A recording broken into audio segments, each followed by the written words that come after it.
Good evening. I am Sharon Blackwood.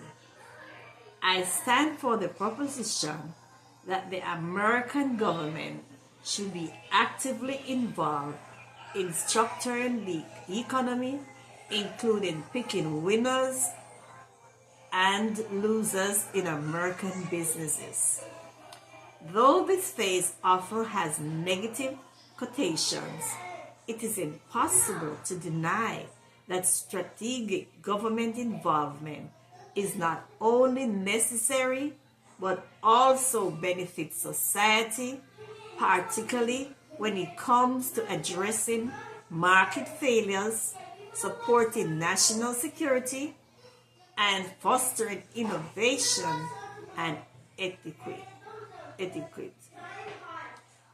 In its famous 1979 interview on the Donahue show, Milton Friedman argued for minimal government interference and promoted the free market as self-correcting and morally superior.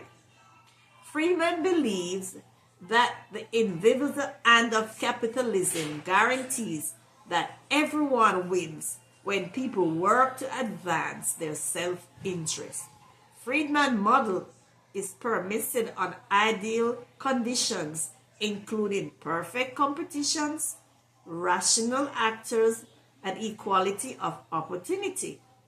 The reality is that we live in a world with structural inequalities, monopolies, extremists such as pollution, and industries not only need oversight but are important to national security. Let's get to the central truth or central myth. The free market is always efficient and fair. It is not. This is proven by history. We know too well from Great Depression that the 2008 financial collapse, what happened when markets are set free to run their course. It leads to catastrophic global consequences as unregulated financial institutions prepare short-term gains. In both cases, however, it was the government intervention that stabilized the economy. The New Deal and the stimulus packages weren't just life rafts, they were engines of recovery. If we hadn't picked winners, whether it was the banks or the automakers or housing, we would have collapsed economically. There is one other reason why government intervention is necessary: to encourage innovation in areas where private markets are unwilling to venture. Throughout history, the government has always had a critical role in research and development. It was a public investment, not private venture capital, that bore the internet, GPS, and even vaccines. Government support for high potential industries benefit the nation in the long term through job creations, global competitiveness, and improved public health. Friedman argued that picking winners in government is a recipe for cronyism and efficiency. However, those same weaknesses are not confined to the public sector. In truth, corporate lobbying and monopolistic behavior can rig a market just as much as any government without transparency and regulation. Government support should come with accountability. Public funds should be linked to performance, equitable labor practices, and environmental responsibility, all areas that the private sector frequently overlook in the name of maximizing profit. As a tiny example, let us consider green energy. If we left it to the free market, we'll still be addicted to fossil fuels because that's where the money is.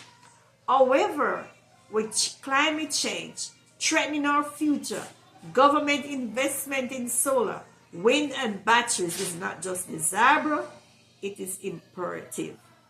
This isn't about picking economic winners, it's about choosing a livable planet over environmental collapse. For every failed company like Solodandra, there are success stories such as Tesla, which got its start with early government subsidies and has since revitalized the auto industry. And then there are national security. Should we count on foreign countries for critical technologies such as semiconductors or rare earth elements? The government needs to be selective in supporting domestic manufacturing for essential goods when competition and geopolitical instability are the realities of global landscape. Freeman's views also ignore the human cost of inaction. Working class families are often left behind without government protection. When industries collapse because of automation or globalization, it's not enough to say, the market will sort you out.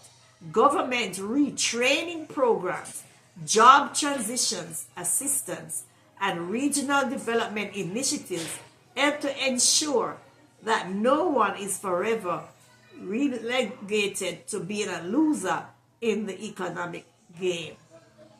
While Milton Friedman's theory of capitalism might be elegant, it doesn't always work in practice. Government involved in the economy is not about playing favorites, it's about correcting imbalances, protecting the public good, and helping the country stay on track towards a more sustainable, inclusive future. That's picking winners and losers, and that's sometimes exactly what leadership requires. Thank you.